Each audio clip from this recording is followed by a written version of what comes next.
Impeach Trump now. Again. No, it will not pass. No, it will not work. Not now, but it will pass, and it will work next year. And it will win the Democrats the midterms, and the year after that it will brand Trump yet again, impeached yet again, as the most treacherous garbage in our history. Because lost in the avalanche of evil he has perpetrated since beginning his second dictatorship, lost in the astonishment and even the despair of true Americans, lost in the numbed, terrified, capitulatory media coverage, is the reality that his pardoning of the January 6th traitors is amazingly unpopular, literally unpopular enough to cost him at least 43 House seats right now, before he mindlessly signs even more red meat Stephen Miller slides under his piggish face. And the second part of this is he has also already, literally, intentionally violated the Constitution of the United States. Already. Not 48 hours on the job, and he is already guilty of violating one of the amendments. And doing so deliberately. He is already guilty of at least 2 impeachable offenses already. There is almost nothing to do to stop Trump now. The Democrats are minorities in both houses. The courts are crooked. The Supreme Court is just another Trump scam company. The billionaires, like Musk and Bezos and Zuckerberg and the other tech scum, have lined up besides him just as Krupp and IG Farben and Opel stood next to and behind Hitler. There is nothing to do today except, to borrow from the musical version of the lyrics of the fascists, to make sure tomorrow belongs to us. Introduce a bill today, or even multiple bills today, to impeach Trump. Keep the crimes he has already committed, including the ones he has been convicted of and the ones he wriggled out of with dubious legality and non-existent morality, front of mind. And the new ones, too. Fight back, thwart him, anger him, waste his time, make him play defense, enrage his base, and terrify those billionaire idiots because you could see on that little mouse Zuckerberg's face during the inauguration that he wasn't so sure anymore he picked the right side. And fight back against these bastards. Moreover, give the opposition, not the resistance this time, but instead the defiance. Give the defiance something to do with our time, other than just sit here and replay November 5th and all the days leading up to it in some PTSD doom loop. Nothing that has ever been wrong in the history of the world has ever stopped being wrong without the same goddamned first step. People standing up and saying, this is wrong. This must be stopped. 76.5 million people voted against Trump. 49 2/5% of the population. The voting population. And we are all just sitting here saying nothing, doing nothing, feeling sorry for ourselves, watching Trump wreck train after train, and insisting to ourselves there's nothing to do about it. Well, there is. Few of us have even noticed that gift he gave us by pardoning nearly 1,600 convicts and suspects. To start with, in freeing them, Trump and MAGA and the Republicans have gained full ownership of January 6th in a way they had spent 4 years denying and trying to avoid. The Republican Party is now officially pro-vigilante. It is now officially pro-militia. It is now officially pro-political violence. It is now officially pro-politicization of the Department of Justice. It is now officially anti-law and order. Make every Republican answer for this every day until Tuesday, November 3rd, 2026. Make them answer for it because they will not be able to. Because if you want something with which to figuratively beat Trump over the head every month, every week, every day until the midterms, if you want to defy, this idiot just handed you the stick. Just a week ago, the Protect Democracy nonprofit, the board and advisors there include everybody from my friend John Dean to historian Tim Snyder, from Matt Dowd to Ian Basson.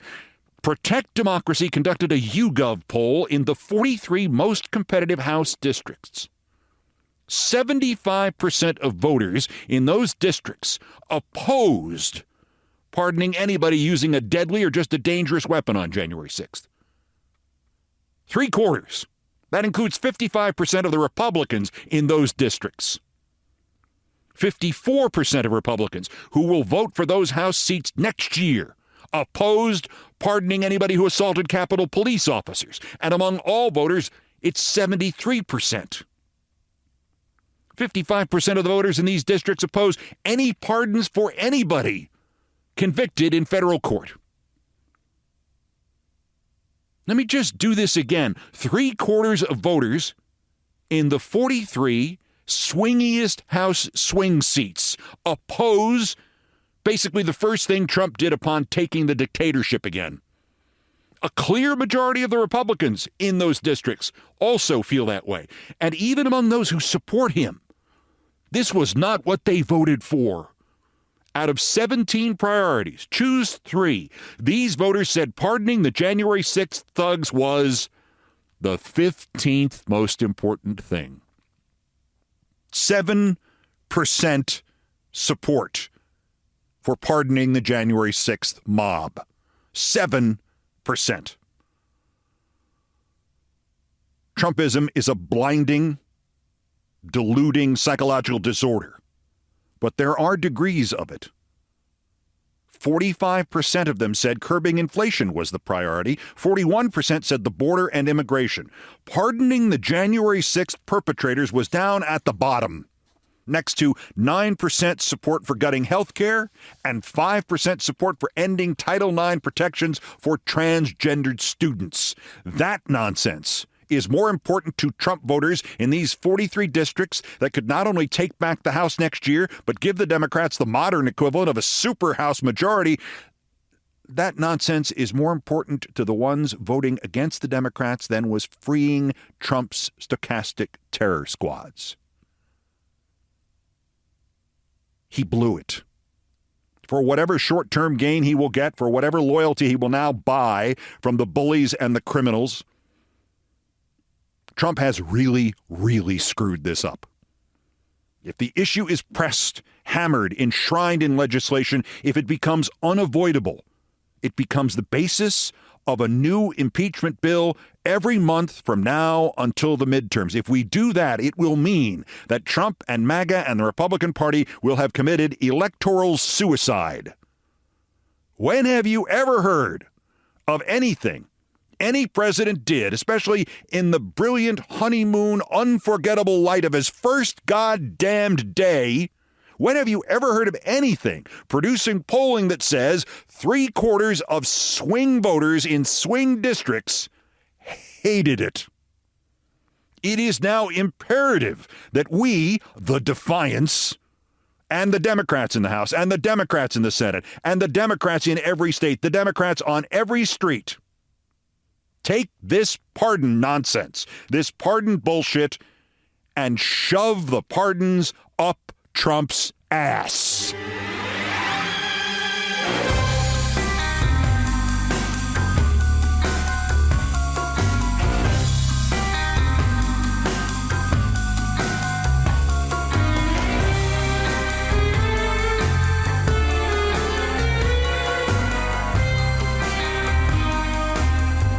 And then there is also the small matter on this issue of the reality that impeaching Trump is a moral necessity. Simply put, it's the right thing to do. Because freeing 1,600 violent gangsters is morally wrong. It is the equivalent of what Putin did to fill the ranks of his army in Ukraine. It is morally wrong on so many levels, in so many ways, that the levels are almost uncountable. And not the least of those background moral issues is that he who inspired them to commit these crimes has now let them out of jail, which is the definition of a quid pro quo. It is also part of a cover-up conspiracy about Trump's own crimes related to trying to overthrow the government, exactly like Watergate's cover-up conspiracy was about Nixon's own crimes. What Trump did was morally wrong and taken in concert with his other impeachable offense on day one, which I will get to. It is clear and inarguable evidence that he's already violated the Constitution sufficiently to be removed from office now, today. Where the House Democratic right now, there would be a rush to promulgate impeachment bills. It is wrong, it is illegal, it is impeachable. That it will not happen for 2 years does not mean you sit back and let it die.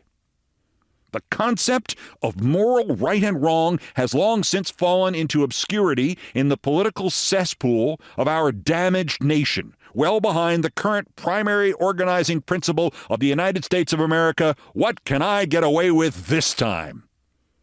But right and wrong still exist, and the first step towards defeating wrong is to stand up for what is right. Move to impeach Trump today. And again in February, and in March, and on television, and at rallies, and in campaigns, and as we build out and build up defiance. The Republicans are the party of criminals. The Republicans are the party of circumventing the law. The Republicans are the party of immorality. The Democrats are the party of justice and enforcing the law and of moral force. And not incidentally, the idea of deliberately being a broken record about these cynical, evil pardons is not as stagnant as it may first sound. As Brian Beutler, who also by utter non-coincidence titled his newsletter yesterday, Impeach Trump, emphasizes, the story of the January 6 pardons does not end with the release of these manifest threats to the safety not just of democracy, but of other citizens here. What do you think they're all going to retire from thuggery and political violence? You think they're all going to take their undeserved wins and go home now? What they do next will not be 1,600 gangsters signing up to go to monasteries and nunneries to become priests and sisters. Thus, what they do next will be its own continuing, evolving, disgusting story, and we must make Trump and the Republicans own each of those stories. Beutler writes, quoting him, Democratic operatives should be in the business of tracking the public conduct of freed insurrectionists. What do they say on social media? Which of them recidivates? With what crimes? Trump will bear direct responsibility for all their future transgressions, whether that's violence in his name or run-of-the-mill criminal activity. They should not want memories of this action to fade or for the consequences to go unnoticed, unquote. He's Enrique Trump now. They're all Trump. This, of course, will probably require figuratively decapitating the leadership of the Democratic Party at all levels. Beutler quotes Chuck Schumer, or I should say more correctly, he quotes both Chuck Schumers. The one who says the January 6 convicts, quote, should not have been pardoned. Trump is ushering in a golden age for people that break the law and attempt to overthrow the government. And then Beutler quotes the other Chuck Schumer. It is time to look to the future. The Senate must respond with resolve, bipartisanship, and fidelity to the working and middle class of this country. Bipartisanship? With whom, Chuck? The party that just freed those you just said attempted to overthrow the government? So you are standing up for bipartisanship between the pro-government Democrats and the pro-violent overthrow Republicans? This is madness. Resign from the leadership. Resign from the Senate. Get the hell out of the way. Bipartisanship got us the second Bush term. bipartisanship, and this now antique thought that the voters will reward the most bipartisan party got us the second Trump term. It is a hell of a way to run a country, but we have re-entered the kill them and eat them stage of the politics of the United States of America. We have been here before in 1861.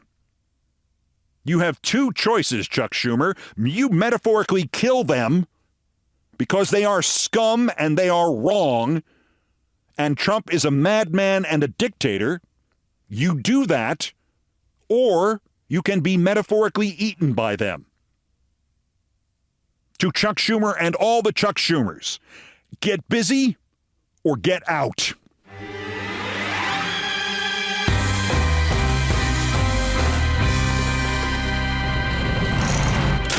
Now, I apologize for having repeatedly referenced but not explained the dictator's other immediately impeachable act. A little afternoon Monday, Trump, his hand not on the Bible, presumably out of fear that the book would burn the effing flesh off his bones, swore he would, to the best of my ability, preserve, protect, and defend the Constitution of the United States. Yet within hours, he, not even bothering to get his whores on the Supreme Court to pretend to do what is, after all, their job and do this for him, he was overruling the Constitution, specifically the 14th Amendment and birthright citizenship, and rewriting that amendment and rewriting our Constitution to deny the right of citizenship to anybody born here, whether their parents are here legally or not. This was not just, as Trump promised, terminating the Constitution as it pertains to undocumented immigrants, however. This was not just a Trump action vaguely within that framework of the migration dilemma he caused. This was an act against all immigrants and all foreigners and all minorities. It is an act of white supremacism.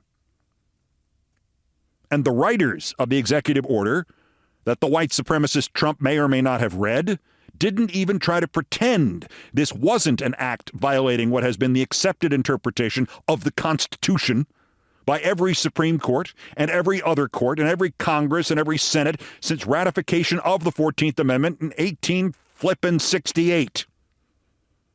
If the drafters of that amendment and the state legislators that passed it meant no children of immigrants, they would have said no children of immigrants. Trump's order simply pretends none of that is true. It is Orwellian memory holing. It is gaslighting.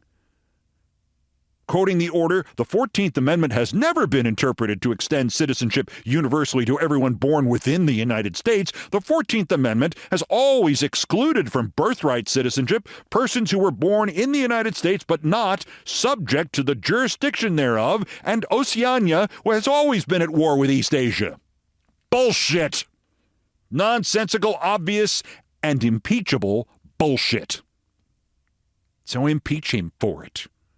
Because what I said before is true. If only Democrats and whichever Republicans still believe in representative government get up off the goddamned floor, seize the gift Trump has moronically and unnecessarily handed us. He has already committed impeachable acts. So introduce resolutions to impeach him. Every month. Every week, every day, every hour if you have to. Introduce enough of them so he will not be able to see over them as they pile up in his office. Bury him alive under impeachment bills. Think of those 43 swing House districts and the 3/4 of voters in them and the 55% of Republicans in them who oppose Trump letting the bubonic plague rats out of the prisons and back out into our homes. Think of them and impeach Trump now. Impeach Trump now and later.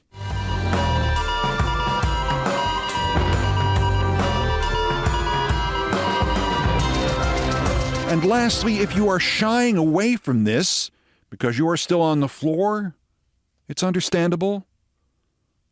Now get off the effing floor. If you hesitate to do this because you see Democratic leaders folding, looking at you, John Fetterman. Get back on the spaceship. Or more accurately, if you see Democratic leadership going MIA, consider this.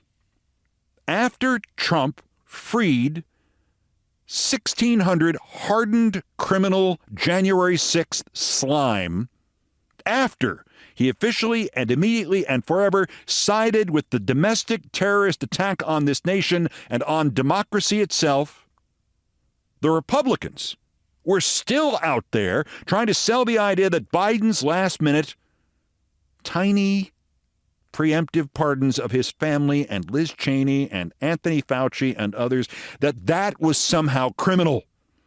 And moreover, that it certainly meant the recipients were guilty. By that Republican logic, a pardoned criminal or just a pardoned potential politicized prosecutorial target is guilty. Then what are these 1,600 January 6th scumbags? And what are they guilty of? They are guilty of, as Schumer even phrased it, attempting to overthrow the government. And on whose behalf? At whose instigation were they trying to do this? Who is as guilty as anybody just pardoned? Trump. This is easy. Trump has convicted himself of insurrection, trying to overthrow the government, and treason. And he has bought off his little stochastic army. This isn't complicated. It isn't risky. And among things to be defiant about, it isn't even all that defiant. It must, however, be exploited. It is being handed to us on a silver platter. Or since it's Trump, it's being handed to us on a fake, dull, ugly Rust-Oleum gold platter. Take it. Impeach Trump. And then take the platter and shove that up Trump's ass as well. A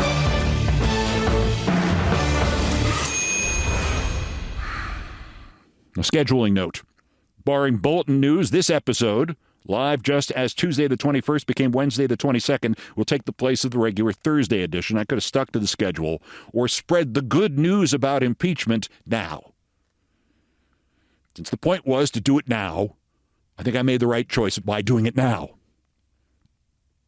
Also of interest here, bluntly, Jake Tapper needs to resign. Talk about going to a monastery somewhere to atone. Jake Tapper's performance at the Trump-Biden debate was pathetic and desperate, and he has somehow now outdone himself. Of course, very few people noticed that because he and CNN began to destroy their outlet in 2023, and the inauguration ratings are now in, and they suggest congratulations are in order. CNN has completed its task of self-immolation. CNN finished third on inauguration coverage behind MSNBC in primetime. The last area of CNN semi-relevance, covering breaking news, and Jake Tapper helped reduce it to last place. He's in worse persons. That's next. This is Countdown. This is Countdown with Keith Olbermann.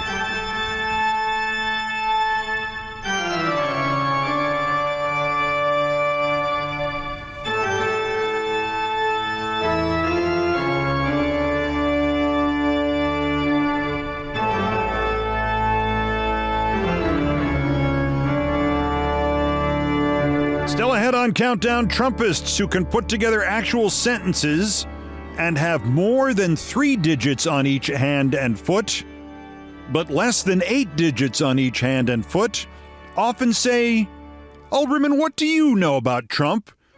And I do enjoy stunning them by explaining I first met him in 1983, and I knew him well enough that just over a decade ago he wrote me a goddamned fan letter.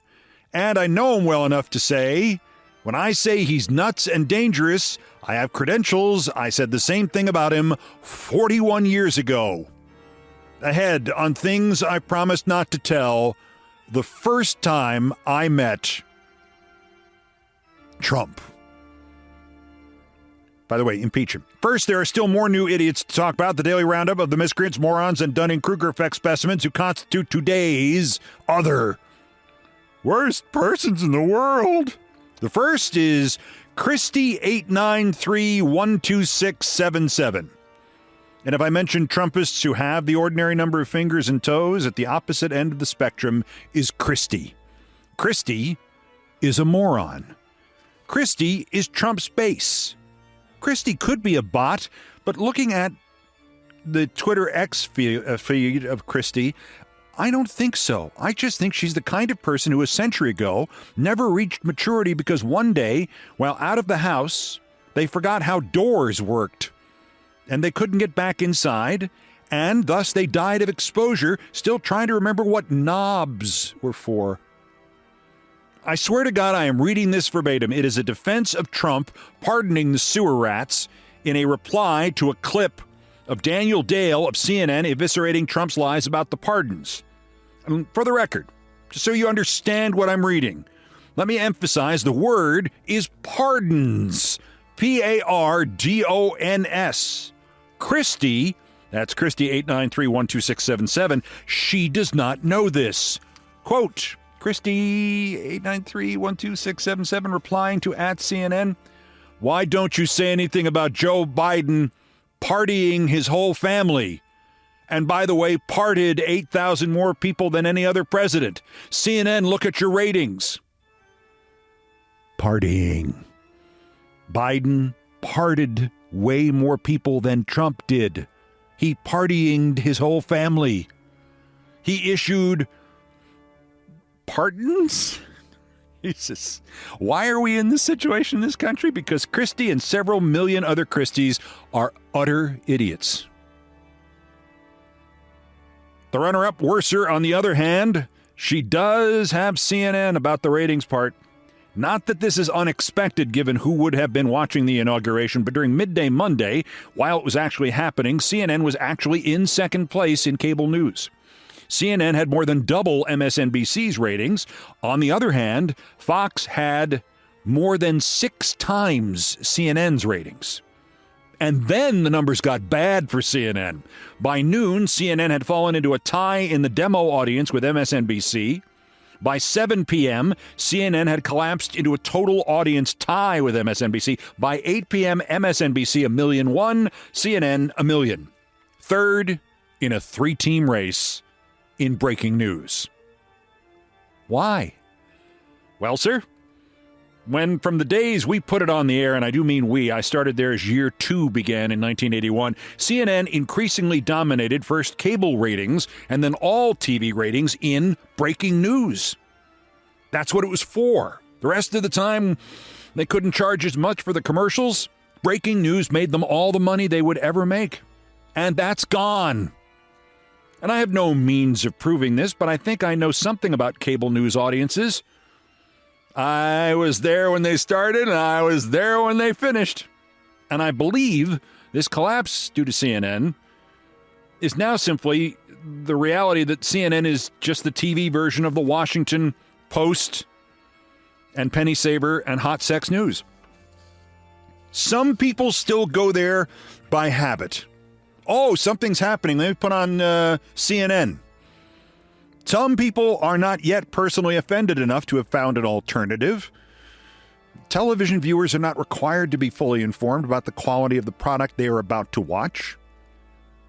But most of the viewers of CNN got the message 3 years ago when Chris Licht took over and started pandering to the fascists. And anybody left probably dropped out when Dana Bash and Jake Tapper refused to fact-check Trump's lies at the Biden-Trump debate. And you can frame that any way you want, but that is doing Trump's job for him. That is Dana Bash and Jake Tapper and CNN having successfully put their fingers on the scale to help get Trump elected. I hope that Dana Bash and Jake Tapper live to be 108 years old each, and I also hope that their last thoughts on this earth are, I helped get Trump elected. What you did was you let Trump lie while you just stood there, Bash, and you just stood there, Tapper, which is like a cop or 2 cops letting a thug beat up a victim. And now, as if this were possible, Tapper may have chased the rest of once was CNN's default audience away. At 2 p.m. Eastern on Monday, in the post-inauguration glow when they were still a factor in the ratings. Quote, Tapper, I think it's important to point out that the Trump-Vance campaign in 2024 was a very disciplined campaign and did a decent job of depicting Trump as somebody who was within the realm of normalcy. He said this. Honest to God, he said this. Disciplined campaign depicting Trump as within the realm of normalcy? Jake, which part? The part where they spent a week insisting that Haitian immigrants were eating pets in Ohio? The Madison Square Garden part where the alleged Trump comedian called Puerto Rico an island of garbage? When he said all the FEMA money had already been spent and Biden had spent it on immigrants to fly them in and Kamala Harris had brought them into Chicago? Which part was the realm of normalcy and which part was the discipline? Trump's constant moronic insistence that the migrants were coming from insane asylums because Trump is so stupid and brain dead that he does not realize that what we used to kind of crassly call insane asylums, those aren't the same thing as political asylum, you effing moron. Which part of the campaign was the most within the realm of normalcy, Jake Tapper, your hapless ass kisser? We're left with two choices, Jake. You have either joined the line of Vichy collaborators, and in that line you're like 2,000th behind Bezos and Lauren Sanchez, who was so affected by the inauguration speech that she almost managed to move her face. It's that, Jake, or you need to see a neurologist today. Either way, Jake Tapper, F you. But our winner, speaking of the face, almost moving during the inauguration, it's Melania. Do you know already about the crypto scam she and her husband ran over the weekend? But I have to point this out. All the advertising done to rip off the rubes with Melania's meme coin, they are all variations of her, pictures, grinning, hands in front of her nose, eyes so covered over by liner that it looks like they're closed, and then prominently displayed or written in the text the name of the meme coin she was selling. And meme coin names consist of a $sign and then the name.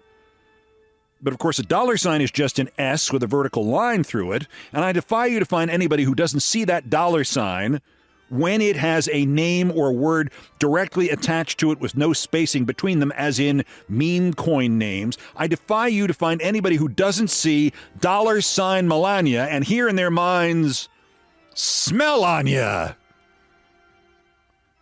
As in, what's that awful smell on ya? Melania hereafter to be called Smellania Trump. Invest in the stench. Today's worst person in the world, Melania.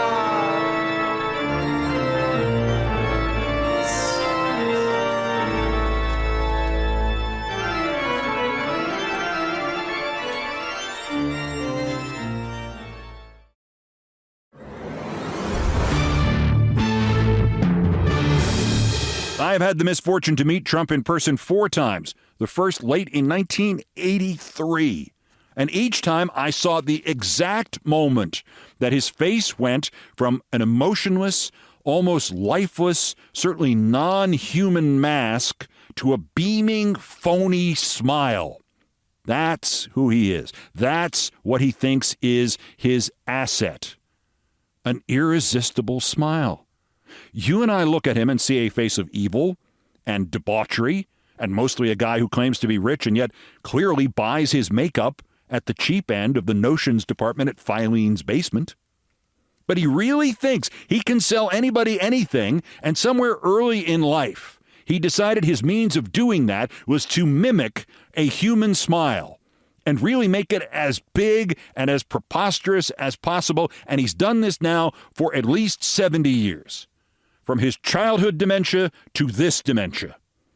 And the way he registers a sale with people, his receipt for convincing them to do his bidding, is their smile in return. So the jury didn't smile at him. So the jury was biased against him. So the jury was corrupt. So the trial was rigged. So when he says these crazy things, there is a part of him that truly believes it is rigged because they are As the kids say, not buying what he's selling.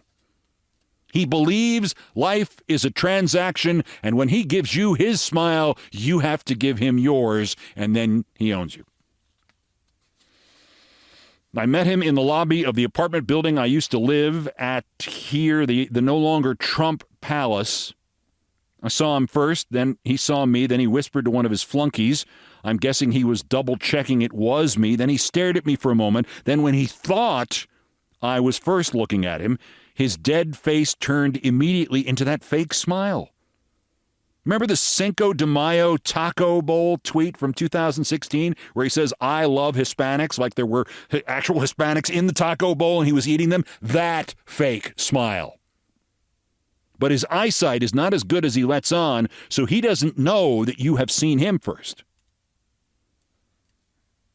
He had done the same thing twice in the lobbies of 30 Rock at NBC. Once stopping just to shake hands, once actually stopping to tell me how good Countdown was and how pissed off his buddy Bill O'Reilly would get whenever he told him how good Countdown was, and then striding off. And I watched to see if I could see that fake smile that had appeared so suddenly vanish just as suddenly, but his back was turned to me. However, December 15th, 1983, CNN sends me to cover a New York Post sports forum where owner George Steinbrenner of the New York Yankees, owner Fred Wilpon of the New York Mets, Sonny Werblin of the New York Rangers and Knicks, and this real estate hump Trump, who owned the sorta pro football team in New Jersey, they would speak and do interviews and meet fans and whatever. And I interviewed them all briefly, and when it came time to interview this Trump guy, he stood there and looked at me like he was trying to guess my weight. Then we put the camera light on, and there it was, this big fake smile out of nowhere. And I asked some questions about the New Jersey Generals, and he boasted he was hiring a new name coach who used to coach the Jets, only turned out he hadn't hired him yet, and he spent a week cleaning up that mess. And when I said thank you and we turned the light off, he turned off the big fake smile. Zap, it was gone, and the blank look repeated in his eyes. A couple of years ago, on a cold night, I turned a corner here, and a familiar but older face shouted, "Keith!" And suddenly I realized it's a CNN cameraman I haven't seen in 30 years. Remember when we covered Trump at that sports thing? He says. And I realized he was the cameraman that day at the Post thing. Remember what you said about him? And I didn't. And he laughs, and he says, we were walking back to the truck, and you didn't say anything. And that worried us, because when have you ever shut up for 5 minutes? And so finally I say, what's bothering you? And you stopped and you turned and you looked at me and Jimmy and you said, that last guy we interviewed, Trump, what the F is wrong with that guy?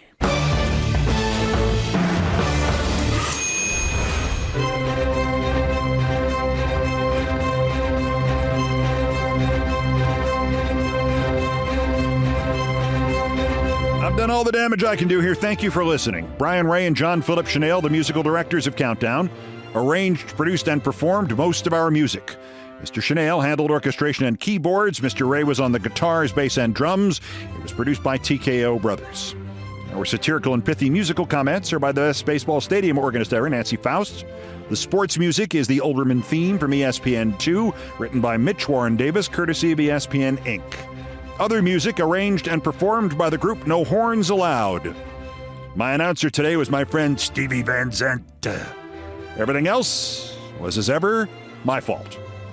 So that is Countdown for today, just 1,460 days until the scheduled end of his lame duck and lame-brained term. The next scheduled countdown is Monday. As always, bulletins as the news warrants. Remember, impeach Trump. It won't work now. It will, however, win the Democrats the midterms. Till next time, I'm Keith Olbermann. Good morning, good afternoon, good night, and good luck.